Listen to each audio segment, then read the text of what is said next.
Eu quero ler aqui numa das cartas de Paulo, escrevendo a uma igreja na Galácia, que ganhou o título de Carta de Paulo aos Gálatas, a todo mundo que morava na Galácia. E, na realidade, o contexto é extraordinariamente rico e pessoal, e boa parte do que aqui está dito e transcrito inicia em razão de um conflito sobre cultura, preconceito, sobre significado humano, significado étnico, significado racial, significado cultural, religioso. Ou seja, o ambiente que antecede tudo que a gente vai ler depois em Gálatas tem a ver com isso. Porque Pedro tinha acompanhado Barnabé e Paulo, para essa visita à Galácia. E Pedro achou tudo uma delícia. Aquele convívio com Paulo, um homem liberto, sem amarras, ao mesmo tempo completamente enraizado na sobriedade, no bom senso. E foi um convívio extraordinário. Pedro cresceu percebendo a liberdade que Paulo e Barnabé exerciam, vivendo a fé em Cristo Jesus, e se alegrou com a liberdade deles, provou aquela liberdade para além do judaísmo. Ele que pensava que era um homem liberto, me refiro a Pedro, descobria no convívio com Paulo como ele era um cara cheio de amarras e de prisões e de olhar diminutivo em muitas coisas, uma dificuldade enorme de lidar com algumas diferenças. E olhe que ele se achava o apóstolo da incircuncisão, como se ele tivesse sido enviado para os gentios, os pagãos, só porque ele com muita dificuldade tinha pregado lá na Cesareia Marítima, na casa de Cornélio, o centurião romano, e achou que aquilo ali era o máximo.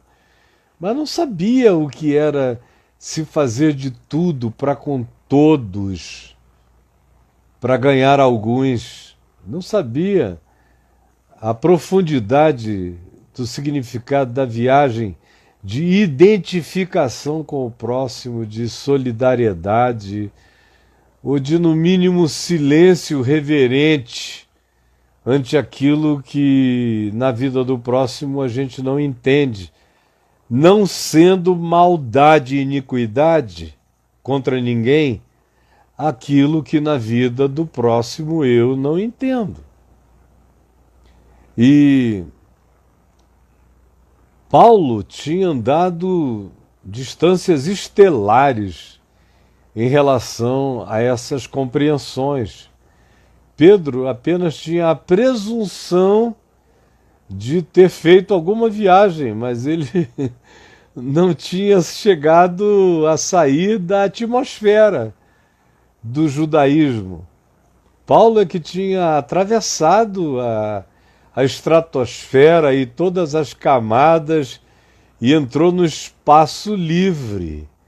Iniciou uma viagem que cresceria tanto quanto ele se atrevesse a ir. Pedro pensava que tinha feito essa viagem e não tinha. Então, estando juntos ali, naquele ambiente, como você lê perfeitamente no contexto, o que acontece é que houve um relaxamento, um refastelamento de Pedro na experiência da liberdade de Paulo, Barnabé, Tito, naquele ambiente, até que de repente chegaram alguns que Paulo interpretava como sendo falsos irmãos ou pessoas dissimuladas, religiosos persecutórios, desceram de Jerusalém e foram para lá. E alguns deles eram presbíteros da igreja de Jerusalém, que era uma comunidade profundamente religiosa.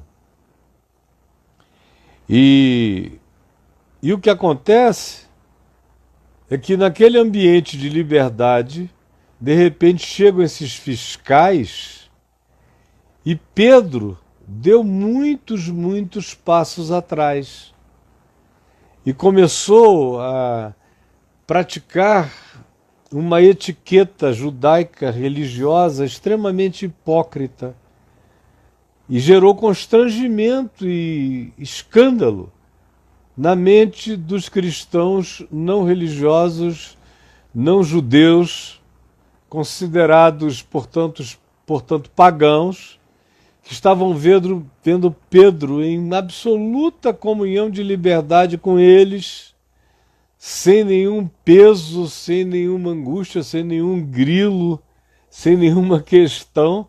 De repente, com a chegada dos fiscais religiosos da igreja em Jerusalém, ele se retraiu. Aí mudou a dieta imediatamente, começou a dizer: disso eu não como, não, isso eu não provo, isso eu não bebo, assim eu não faço. E Paulo ficou olhando para aquilo chocado ao ver o escândalo que aquela atitude de Pedro estava provocando nas pessoas. E foi quando ele diz no capítulo 2, no verso 11, que ele resistiu a Pedro, a Cefas, que é Pedro, em aramaico. Na Antioquia, ele lhe resistiu face a face, porque ele se tornara repreensível, escandalizando os irmãos, e chegou a contaminar o próprio Barnabé, que deu aquela vacilada. Ele parecia que nem andava com Paulo, que nem tinha toda a consciência da liberdade do Evangelho. Ele também fez um moonwalking e andou para trás. E Paulo se levantou e disse: que isso? Isso é dissimulação. Não é verdade. E diz a Pedro realidades de natureza profunda sobre se ele era ou não era alguém que tinha compreendido o significado do Evangelho e da liberdade que o Evangelho provocava. E tudo que ele diz aqui é basicamente o que ele disse naquele momento a Pedro. O resto é apenas um prosseguimento, uma continuidade de registro da mensagem para fechar a lógica do que ele vem a dizer aqui no capítulo 3, no verso 28, que é basicamente o seguinte: Dessarte, que é, portanto, que é a conclusão, que é o fechamento, que é a amarração do que o Evangelho propunha para a experiência humana em todos os níveis possíveis de encontro humano no planeta ou fora do planeta, ou numa cápsula espacial, ou até em Marte, quando o seja. Nada pela distância gravitacional da Terra mudará, porque o centro de gravidade do Evangelho é Cristo Jesus e a sua cruz. É o que ele consumou, é o que ele realizou, e que tem aplicação universal, transuniversal, em qualquer tempo, em qualquer época, em qualquer dimensão. É lei da vida para homens e para anjos. E é juízo de Deus sobre demônios e sobre homens que não querem se comportar como gente verdadeiramente humana. Então, se diz, Paulo diz em Gálatas, tendo em mente isso, que Pedro tinha feito um retrocesso e criou um abismo, um desnivelamento, como se houvesse uma supremacia de significado e de importância na cultura do judaísmo e na religião judaica, humilhando os cristãos vira-latas do planeta que não tinham nada a ver com o judaísmo, eram só gente de qualquer lugar, nesse caso aqui da Galácia, hoje na Turquia. E ele diz, portanto, dessarte, ou por causa disso, ou desse modo, ou conclusivamente assim, não pode haver, escuta aqui, não pode haver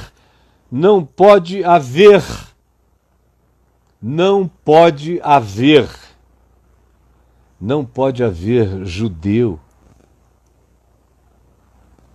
como expressão de supremacia, de maioridade, de maior importância, de maior significado, de maior sentido, de maior valor, de maior qualquer coisa na presença de Deus e nem dos homens.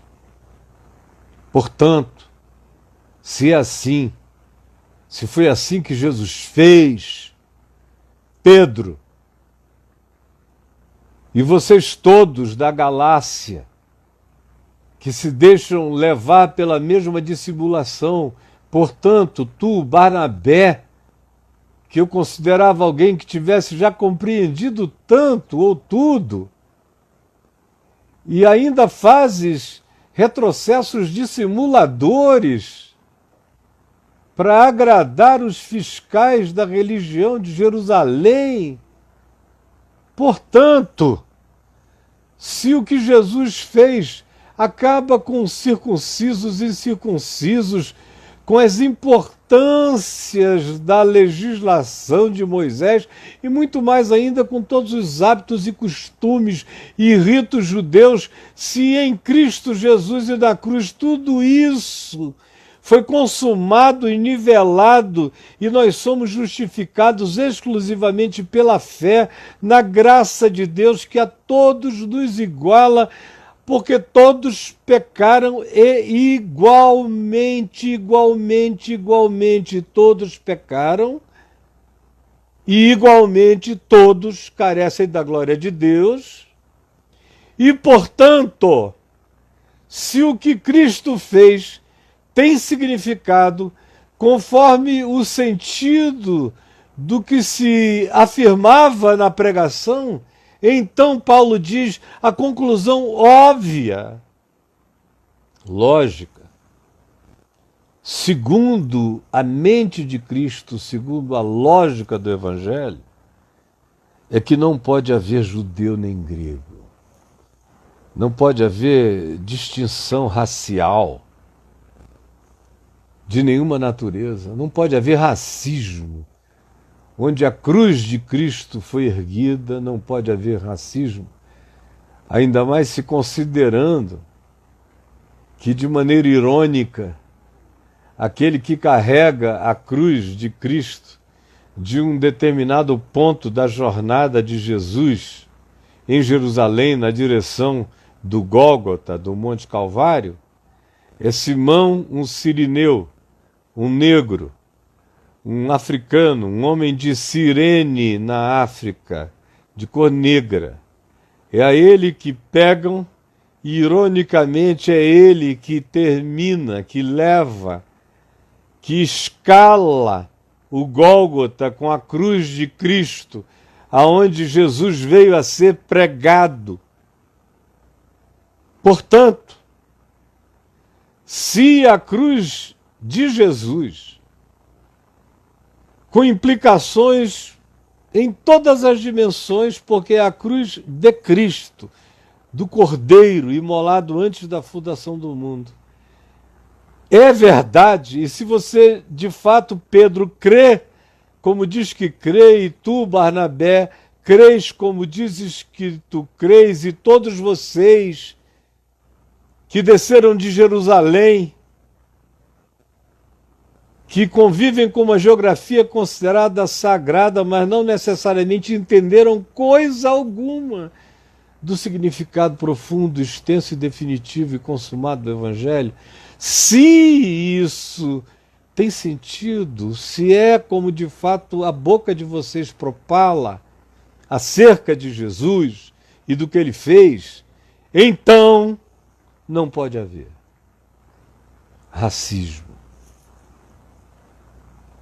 Nem pode haver a aceitação tranquila dos grandes abismos sociais, aonde uns são escravos e outros são absolutamente livres até para provocarem escravidão de milhares de outros, como no nosso planeta cada vez mais existe esse abismo.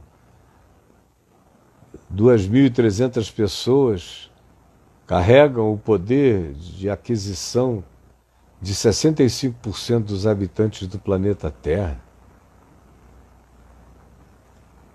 Não pode haver escravos e nem libertos.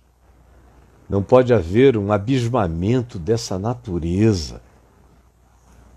Assim como não pode haver judeu nem grego, não pode haver racismo, não deve haver essa desigualdade escravizante, brutalizante, com a qual vocês concordam e às vezes em relação à qual ficam absolutamente indiferentes e ideologicamente ficam tantas vezes até absolutamente comprometidos com a manutenção da existência de escravos e louvando a vida dos libertos, não desejando que todos o sejam, mas achando que aquele que tem condições diferentes é o abençoado e que o escravo é sempre o amaldiçoado. Se você está em Cristo, não pode haver isto. Não pode haver nem racismo, nem pode haver essa admissão da escravidão humana, tanto quanto não pode haver nenhuma forma de diferenciação de natureza sexual em relação a privilegiar um grupo ou um gênero em detrimento do outro. Portanto, não pode haver nem homem nem mulher. Os homens deixam de existir, as mulheres deixam de existir, não. O que deixa de existir é o sexismo. É a tirania do poder do macho sobre a fêmea. O que deixa de existir em Cristo é esse patriarcalismo que dá a um gênero o poder de definir a existência do outro. O que deixa de existir é a arrogância chauvinista que se acha no direito de humilhar. O que deixa de existir é o machismo covarde, agressivo, brutalizado, violento. O que deixa de existir é a supremacia do homem sobre a mulher. Em Cristo Jesus não pode haver. Não pode haver. O juiz entre homem e mulher em Cristo Jesus é o Evangelho. Não é o gênero de ninguém, nem de nenhuma natureza. Não pode haver. Por quê? Porque todos são um em Cristo Jesus, se o que Jesus fez, de fato, é verdade. Pedro, se o que Jesus fez, de fato, é realidade para ti, Barnabé. Senhor Jesus, permite que o Evangelho eterno, penetre o coração de cada pessoa. Em qualquer hora em que esta palavra venha a ser ouvida, realiza o milagre dessa atualização. É o que eu te peço. Em teu nome, Jesus. Em teu nome.